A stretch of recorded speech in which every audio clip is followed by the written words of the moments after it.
Deputy Speaker, the Labor Party won't be opposing these bills, but we do wish to highlight areas where this budget does not meet our national need or that of my electorate of Bean. Now, I know the Prime Minister recently quoted from Talking Heads, a moment almost as weird as the former Prime Minister, John Howard, professing a love for Bob Dylan, the music, not the lyrics.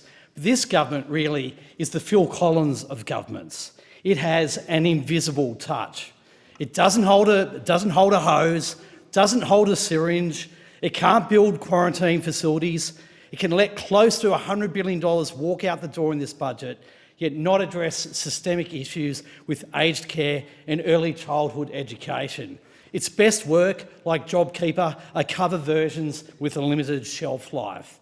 Deputy Speaker, it is a budget that is part political fix, covering up the cracks of 8 years of neglect, 8 years of cuts, and designed to get this tired government to an election. It is part missed opportunity. $100 billion spent with little reform, little wage growth or productivity growth to go with it, and no vision or plan to drive such productivity.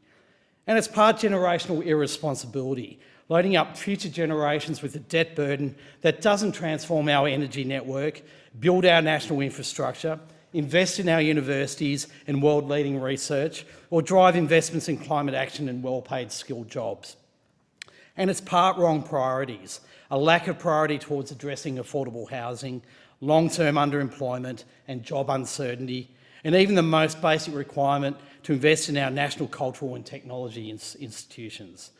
Yes, Deputy Speaker, we weren't left with a plan or a vision to build a better Bean community or indeed to build a more prosperous nation. We were left with an invisible touch. Indeed, the government itself seems reluctant, even embarrassed to get out there and sell this budget. It's like they know already to disbelieve the litany of announcements after the experience of JobMaker last year. They even forgot to rattle their jewellery on budget night. You could feel the disbelief coming in the air that night. It was clearly not a moment that they'd been waiting for all their life. Perhaps I'm a touch harsh. I promise not to quote from studio. Sure, there have been a couple of valid and genuine attempts to sell these bills in the chamber, but none have dealt with that fairy tale on wages growth the government has been running in their budget predictions now for the last 8 years. Year after year, the budget predictions on wages growth have been wrong and never in the favour of workers and working families. Well, this budget makes it pretty clear that Australians won't be expecting wages growth. In fact, they'll be going backwards over the forward estimates while cost of living increases. Those in Bean that have had little to no increase in take-home pay now for a long time, indeed over 8 long years of coalition rule, real wages have grown at less than 1% per year. We shouldn't be surprised by this. As former Finance Minister Matthias Cormann admitted in 2019, low wages growth is a design feature of coalition economic policy, and it's clear that this remains the case. None of the funding for aged care or childcare is linked to the provision of ongoing higher pay outcomes for the low-paid workers across these critical sectors, or addressing the workforce gaps. Sure, there are limited retention payments to a small part of the aged care workforce, but that doesn't substitute for appropriate pay increases across the sector. And where the government could lead by example with their own workforce, the outcomes have been consistently low across government service. Those in the public service know this too well. We have seen protracted bargaining, little progress on real wage growth, and a focus on the big four consultancies and labour hire firms over the in-house policy and program capability of the public service. And the budget papers themselves bell the cat on wage growth. For what they're worth, the major economic parameters state that for the 21 financial year, the consumer price index will be up 3.5%, while comparatively the wage price index will rise by a mere 1.25%. That's a wage cut for many workers across our economy. And this trend is set to continue until the lofty distant period of 2024-25, when we might finally see wage growth at a mere 0.5% larger than CPI. However, if we cast our mind back to the Treasurer's opening line of the 2019 budget, words that have aged like the finest home brand milk, the economy is back in the black. We find how reliable this government is with economic projections and estimates. The reality is you can't trust this government on wages. They are the most underwhelming of barbecues, all sizzle and no sausage. If the government wanted to do something for wages, we would have seen initiatives across the board. And where could they have started, Deputy Speaker? Well, they could have started with our own staff. Unfortunately, this is a group that knows firsthand the reality of a policy to limit wage growth and provide conditions that improve work culture, or try to.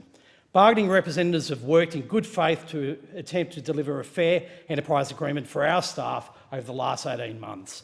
Following the defeat of the government's last agreement offer, the first no vote since 2003, delegates on all sides returned to the bargaining table to try and find a way forward. They gave clear advice back to the government on what the sticking points were, but unsurprisingly, the government took little notice of that feedback and put up an enterprise agreement that has few significant changes from what was offered in December. Indeed, it's likely to have a lower wage outcome. Too many government members praise their staff to camera, yet won't support a better deal for them on wages and conditions. The government's offer to be voted on next week is pretty much the same meal ticket with a couple of peas on the side. In a clear indictment of the government's proposed EA, there were few employee representatives from the bargaining committee that were willing for the new offer to even go for a vote.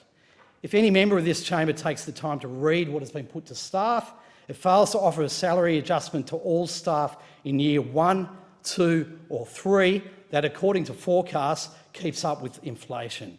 And it fails to provide any certainty about what their remuneration will be in years 2 and 3. It puts no floor in a floating wage price index. Our staff aren't asking for significant pay increases, rather for a basic floor in their salary and a wage that roughly keeps pace with inflation and recognises their exceptional skill set. Yet this is how the government leads by example as an employer. When a government nickel and dimes their own workforce, you know what they want to do with the broader workforce. I add my voice and call on other MPs to join me in stating that our staff, regardless of their side of politics, deserve better. But Deputy Speaker, more broadly, if we're interested in lifting wages, we need to also extract greater value from our existing resources and particularly our most valuable resource, our people, and to recognise these efforts then through relevant support in wage cases and agreements. Labor's plan for high productivity starts with skills training. Rather than relying on recruiting overseas, we should boost the training and higher education sector, with TAFE and our universities at its centre, to accredit more Australians for jobs that will provide security and long-term careers. And we must start the repair job across our higher education sector. At least 17,000 jobs at universities have been lost because of the decision to prevent universities getting JobKeeper and not providing appropriate support, despite the catastrophic consequence of COVID for revenue from international education.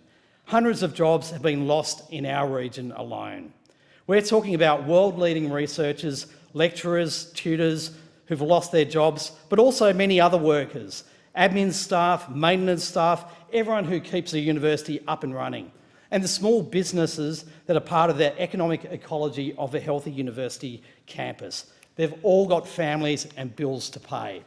And those issues are set to continue as international student revenue continues to dry up and support from the government falls by a further 10% in the next few years.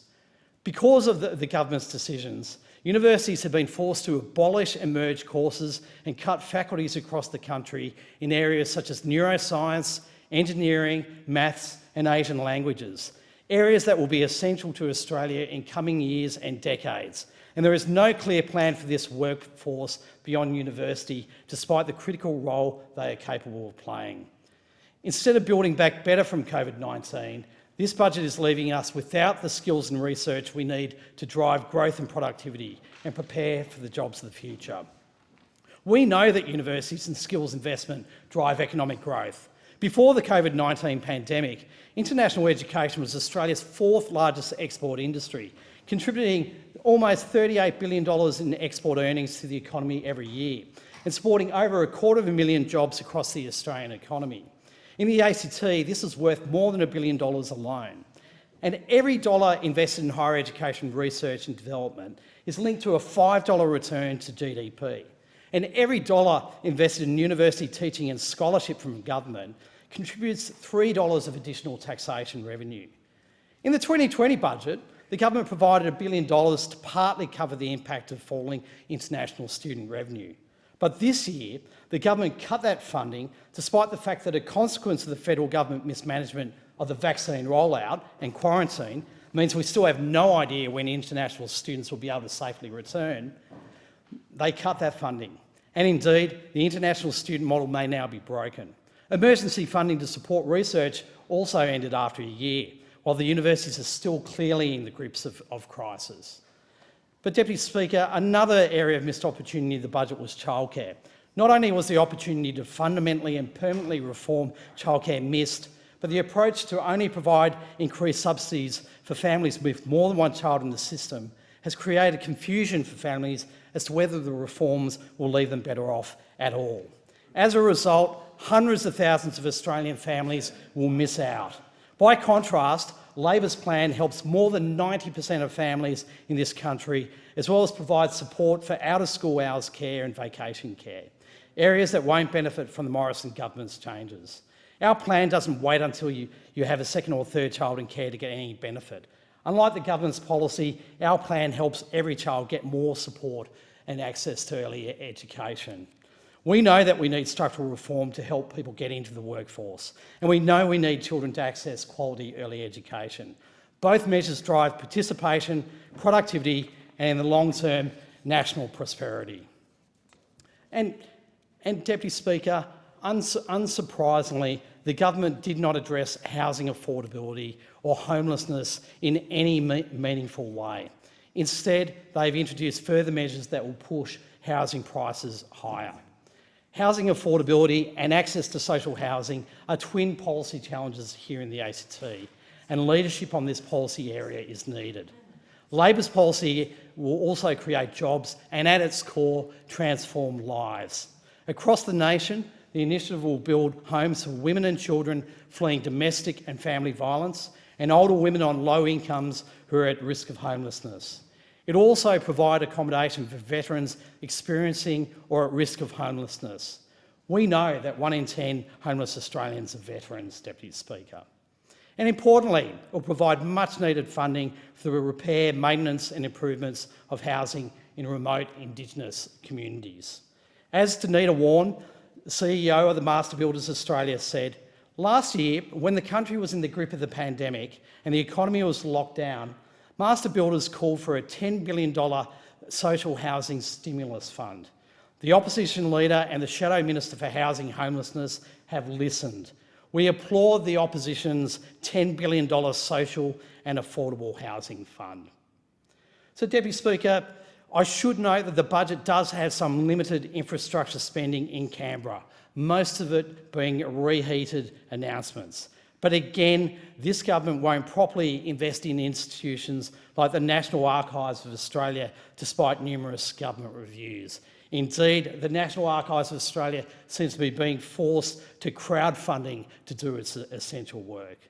But look, we're not going to hold up this appropriations bill, but we should see it not just in light of the holes in the budget that was handed down 2 weeks ago, but in the context of those 8 years of missed opportunities, mismanagement, political fixes, and the failures in this last 18 months on quarantine and now with the vaccination rollout.